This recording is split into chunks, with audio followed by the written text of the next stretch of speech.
नमस्कार है न्यूज देख रही हैं आप। मैं हूं आपके साथ साधना पत्रा। हमारे इस खास कार्यक्रम में आप सभी का स्वागत है। अद्भुत संयोग का सावन। शिव पुराण के अनुसार सावन का महीना बेहद खास माना जाता है क्योंकि इस माह को भगवान शिव के सभी भक्त कावड़ के रूप में मनाते हैं। और देखिए, इस मास में भगवान शिव की पूजा की जाती है। हालांकि मान्यता ये भी है कि महीना भगवान शिव का सबसे प्रिय महीना होता है। इस बार सावन का महीना बेहद खास रहने वाला है। सावन का महीना इस बार जुलाई से शुरू हो रहा है और समापन अगस्त में होगा। तो चलिए जान लेते हैं कि सावन कब से है, और क्योंकि 19 साल बाद सावन पर यह शुभ संयोग बन रहा है और किस तरह से पूजा की विधि रहने वाली है। हमारे साथ खास मेहमान जुड़ गए हैं। हमारे साथ पंडित आचार्य धनंजय नाथ तिवारी जुड़ गए हैं। पंडित जी, बहुत स्वागत आपका। पंडित जी, जिस तरह से सावन का महीना शुरू होने जा रहा है, तो देखिए अब तमाम दर्शकों को आप बताइए कि सावन कब है और 19 साल बाद सावन पर यह शुभ संयोग किस प्रकार से बनने वाला है। जी, आपने बहुत बहुत महत्वपूर्ण जानकारी दी साधना जी। 19 वर्ष बाद सनातन धर्म में यूं तो प्रत्येक वर्ष सावन का महीना आता है, लेकिन इस बार ये जो अद्भुत संयोग बना है ये हमेशा नहीं होता। 19 वर्षों के बाद इस प्रकार का दुर्लभ संयोग बना है। इस बार 8 सोमवार होगा, अधिक मास होगा। हम लोग जो सनातन धर्म को मानते हैं, हमें इस बात की जानकारी होती है कि प्रत्येक 3 वर्ष में एक बार ऐसी स्थिति होती है जिसको हम लोग पुरुषोत्तम मास कहते हैं, अधिक मास कहते हैं। ये इस प्रकार से होता है। मैं आप सभी दर्शकों को बताना चाहता हूँ कि प्रत्येक महीने हम लोग क्योंकि ज्योतिष शास्त्र से भी जुड़े हैं, प्रत्येक महीने सूर्य की संक्रांति होती है। सूर्य अपने राशि का परिवर्तन करते हैं। जिस माह में सूर्य की संक्रांति नहीं होती उसको हम लोग अधिक मास कहते हैं। और इस बार ये अद्भुत योग सावन मास में हो रहा है। सावन मास में अधिक मास हो रहा है, इसका मतलब हो गया सावन लगभग 2 महीने का होगा, करीब 59 दिन। इस बार के सावन में ये विशिष्टता होगी, जैसा कि सदैव हम लोग तो करते ही है कि नाग पंचमी होती है, रक्षाबंधन होता है, मात शिवरात्रि होती है, प्रदोष व्रत होता है। इस बार जो गौरा व्रत, प्रदोष व्रत, ये सब कुछ हमें अलग से अतिरिक्त उपलब्ध होगा। इस बार प्रदोष भी 2 उपलब्ध होगा। इस बार मात शिवरात्रि भी 2 उपलब्ध होंगी। रक्षाबंधन भी इस बार आप देखिएगा फिर से हमें हमेशा की तरह, जैसा कि हम लोग देखते हैं ना कि पंचमी सप्तमी या कोई त्योहार 2 दिन हो जाता है, तो इस बार भी 30 तारीख पर 31 तारीख में भ्रम रहेगा कि 30 तारीख को रक्षाबंधन मनाया जाए कि 31 को बनाया जाए, क्योंकि 4 जुलाई से यह शुरू होगा और 31 अगस्त तक ये क्रम चलेगा पूरे सावन का। प्रत्येक वर्ष सावन जो हम लोग मनाते हैं साधना जी, हम लोग कृष्ण पक्ष से आरंभ करते हैं। श्रावण मास की पहली तिथि, जिसको कि हम लोग वैदिक पंचांग के नियमों के अनुसार प्रतिपदा की तिथि कहते हैं। प्रतिपदा से कृष्ण पक्ष से यह आरंभ होती है और पूर्णिमा, जिस दिन हम रक्षाबंधन मनाते हैं, वो पूर्णिमा तिथि होती है। ये सावन का पूर्ण होना माना जाता है, इसीलिए इसका नाम पूर्णिमा है। और श्रावण का ये महीना अपने आप में इस बार विशेष योग लेकर के आया है और ये अद्भुत संयोग 19 वर्ष के बाद बना है। एक तो जो मैंने बताया सूर्य की संक्रांति वाला योग, दूसरा इस बार जो ग्रहों की स्थिति रहने वाली है, शनि वक्री, बृहस्पति और राहु का योग। बृहस्पति और राहु का योग अपने आप में विशिष्ट और शनि का योग अपने आप में विशिष्ट। इस बार जो सावन मास की सोमवार का व्रत, जिसको हम लोग अपनी बोल चाल की भाषा में सोमवारी व्रत कहते हैं, ये अद्भुत फलदायक होगा। बिल्कुल पंडित जी, अब जिक्र कर लेते हैं क्योंकि दर्शकों के मन में ये संशय बना हुआ है कि 4 जुलाई से सावन का महीना तो शुरू हो रहा है, लेकिन व्रत कब रखने हैं, तो ये संशय जो है वो आप दूर कीजिए। जी बिल्कुल, ये बड़ा महत्वपूर्ण प्रश्न आपने किया है साधना जी। कई जातक मुझसे व्यक्तिगत रूप से भी पूछ रहे हैं कि आचार्य जी ये जो पहला सोमवार है ये कब से है, तो इसमें जरा भी भ्रमित नहीं होना है। देखिए 4 जुलाई से ये शुरू हो रहा है, और 4 जुलाई से जब ये शुरू हो रहा है तो जाहिर सी बात है कि पहला जो सोमवार होगा वो बाद में आएगा, 4 जुलाई को नहीं आएगा, 10 तारीख से शुरू होगा। जो पहला सोमवार है वो 4 जुलाई से नहीं शुरू हो रहा है, 4 जुलाई से जो क्रम बनेगा मंगलवार का होगा, तो इसलिए इसमें भ्रमित नहीं होना है। 4 जुलाई से ये आरंभ होगा और 31 अगस्त तक सावन होगा। इस बीच में कुल जो सोमवार होंगे 8 सोमवार, बिल्कुल भी इसमें भ्रमित नहीं होगा। बिल्कुल पंडित जी, अब बात कर लेते हैं कि पूजा की विधि क्या है और किस प्रकार से व्रत रखना है, तमाम दर्शकों को बताइए। बिल्कुल, साधना की सावन अपने आप में बहुत ही विशिष्ट हम लोगों के लिए त्योहार है और हम लोग पूरे वक्त इसकी प्रतीक्षा करते हैं। इसमें कई प्रकार की पूजन की विधियां हम सभी लोग अपनाते हैं।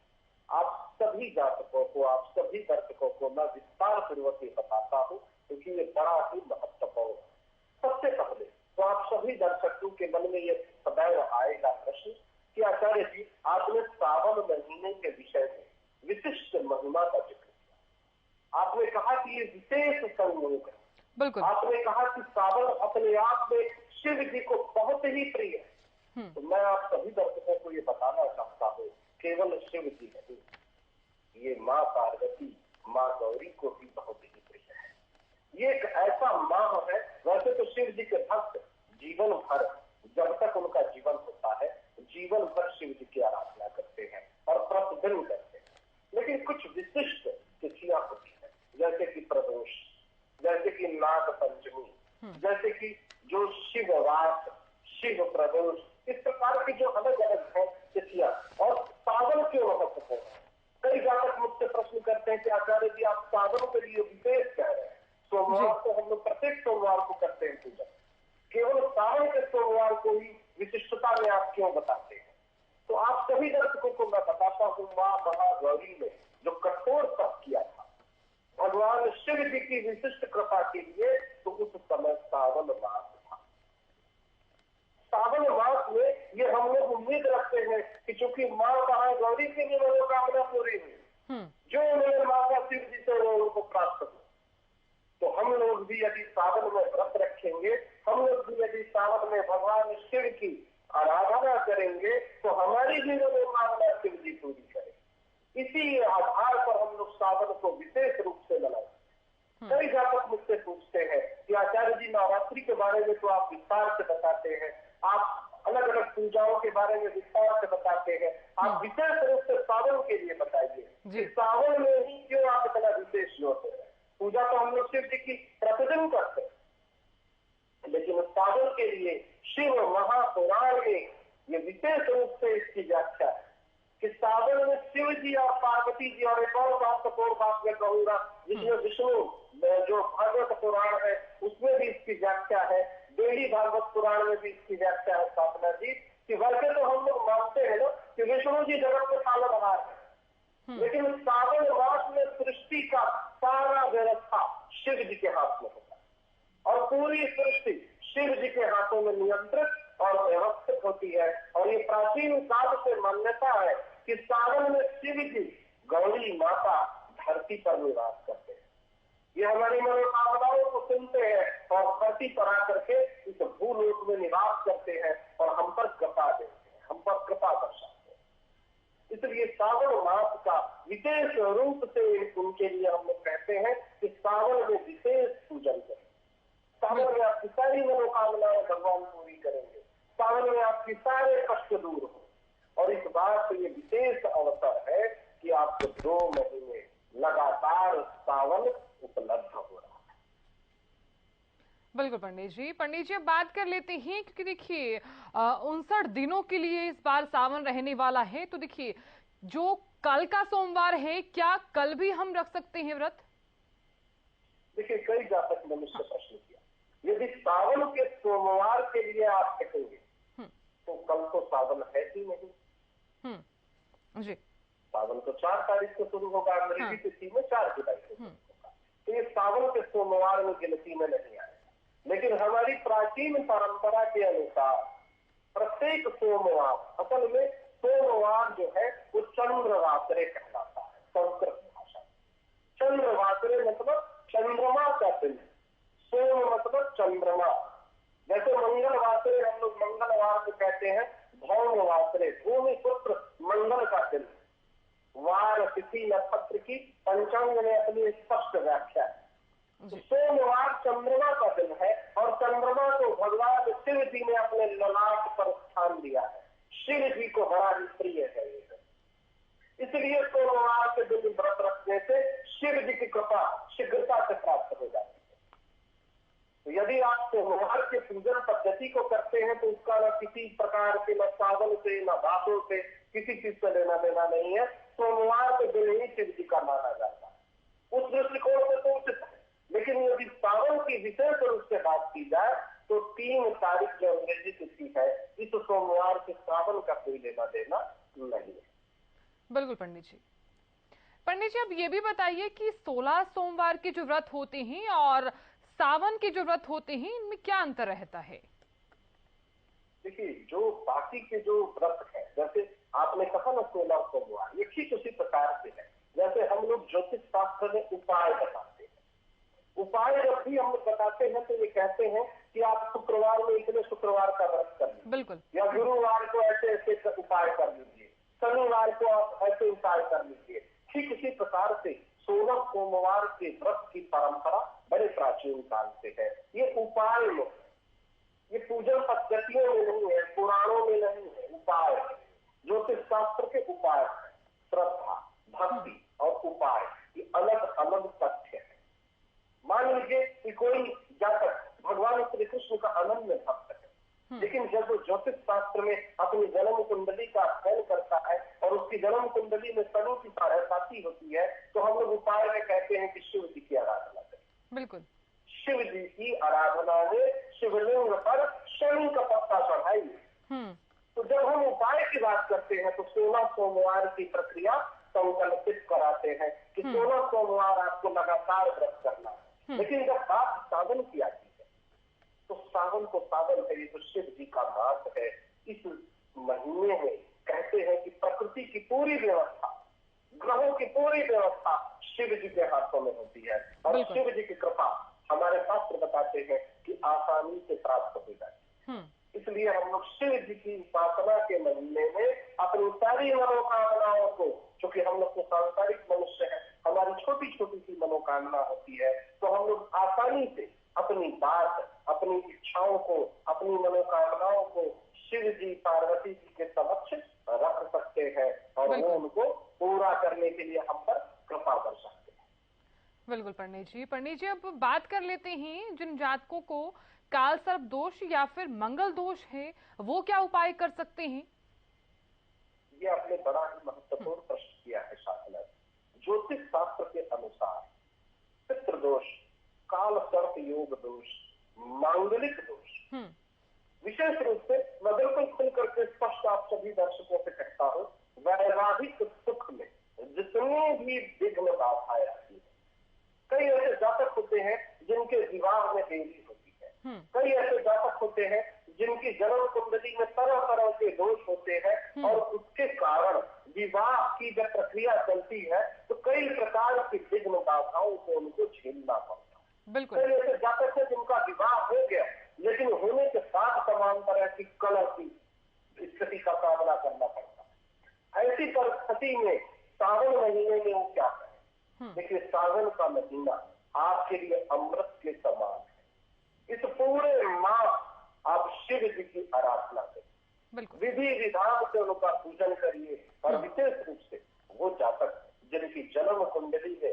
किसी भी प्रकार का काल करके होता क्या है, कई बार जातक भ्रमित हो जाते हैं। 51 प्रकार के काल सर्प योगों का जिक्र होता है, 108 प्रकार का उल्लेख मिलता है। कई ऐसे काल सर्प योग है जिनसे कई विद्वान सहमत नहीं होते।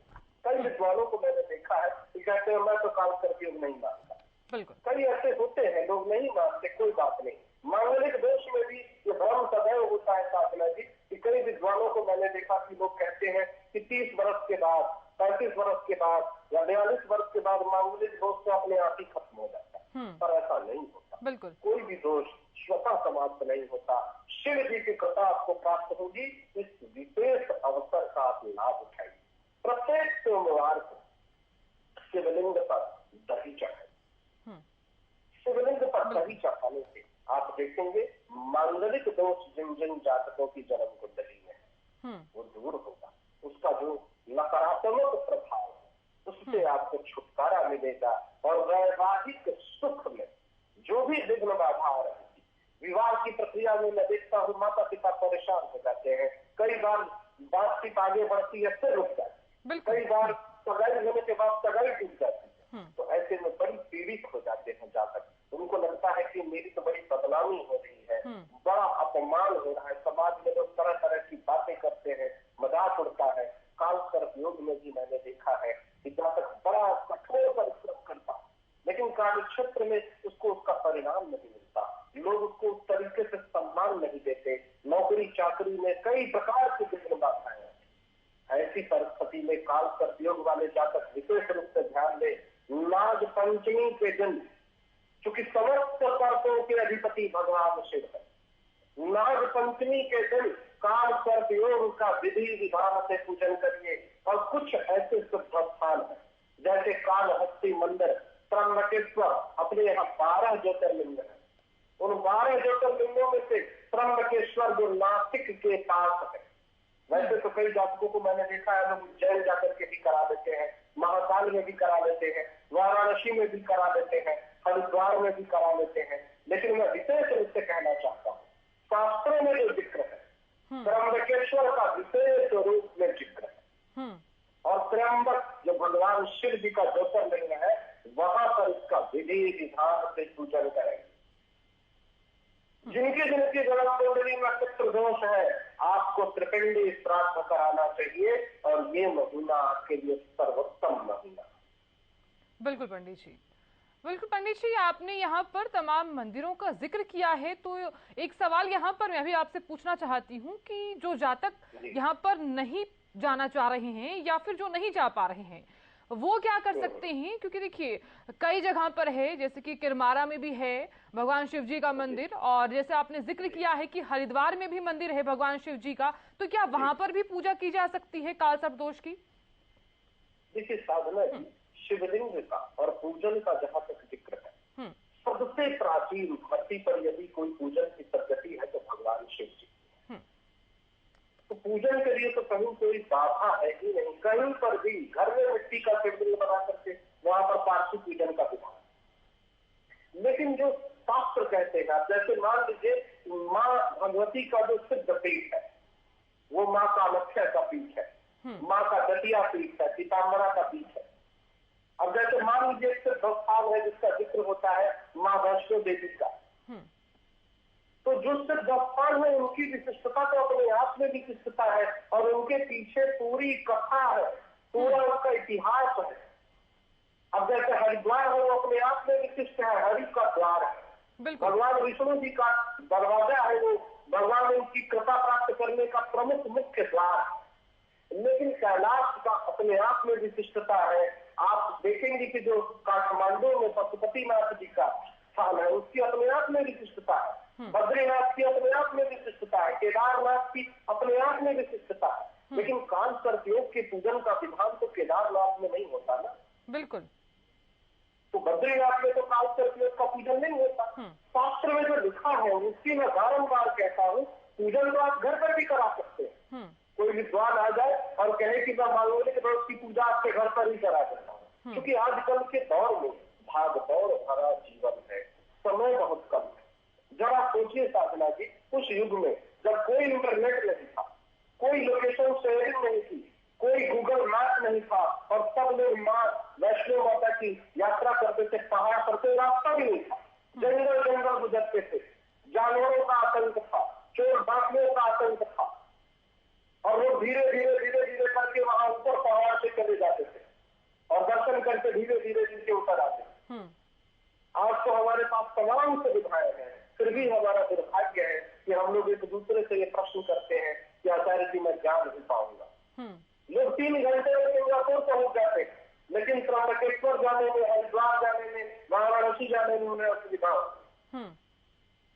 तो ये तो अपनी अपनी प्राथमिकता का प्रश्न है, क्योंकि बोध गया में जो इसरो की स्थापना होती है वो हरिद्वार में नहीं हो सकती, वो कहीं और नहीं हो सकती। हरिद्वार का अपने आप में विशेष महत्व है, बहुत विशेष महत्व है, लेकिन उसकी तुलना इससे और इसकी तुलना उससे नहीं की जा सकती। आप सभी जातकों से मेरा विनम्र अनुरोध है कि जब भी आप पूजन की प्रक्रिया अपनाइए, जैसे कि कालसर्प योग है, जैसे कि नागपंचमी की पूजन है, या किसी किसी की जन्म कुंडली में मांगलिक दोष है, किसी किसी की जन्म कुंडली में पितृ दोष है, तो उसको उसी स्थान पर जाकर के पूरा करने का प्रयास करें। अब विद्यालय का काम विद्यालय में नहीं होगा, विद्यालय का काम सिनेमा हॉल में नहीं हो सकता, बिल्कुल मनोरंजन का काम मनोरंजन की जगह पर होगा, उसका काम कहीं और नहीं हो सकता। बिल्कुल पंडित जी, अब अंत में तमाम दर्शकों को बताइए कि जिस तरह से व्रत रखा है तो किन बातों का ख्याल रखना चाहिए? सबसे विशेष बात है साधना जी, साफ सफाई, स्वच्छता। दूसरी विशेष बात जो मैं सदैव कहता हूँ कि आपको अनुशासन के साथ व्यवस्थित होकर के अपने से बड़ों का सम्मान करिए, अपने से छोटों को प्रेम दीजिए, क्रोधित नहीं होना है, आवेशित नहीं होना है, और शिव जी को कुछ भी नहीं चाहिए।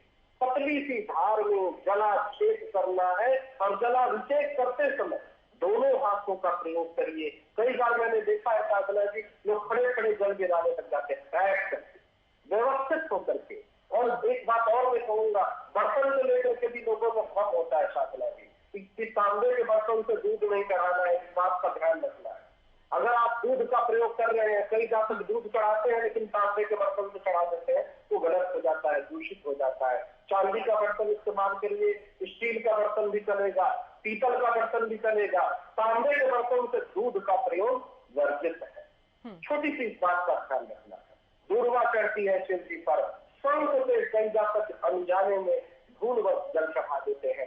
शंख का प्रयोग शिव जी की पूजा में वर्जित है। शंखचूड़ राक्षस का इन्होंने वध किया था और उसमें किसी प्रकार की हड्डी में अपने आप को छिपाया था। शंखचूड़ के कारण शंख का प्रयोग, विष्णु जी की पूजा में शंख बजाते हैं, शिव जी की पूजा में शंख से जलाभिषेक वर्जित है। छोटी छोटी सी बातों का ध्यान रखना है और आसन पर बैठ करके उत्तर दिशा में मुख करके शिव जी का ध्यान करके ओम नमः शिवाय, ओम नीलकंठाय नमः, ओम नमः शिवाय।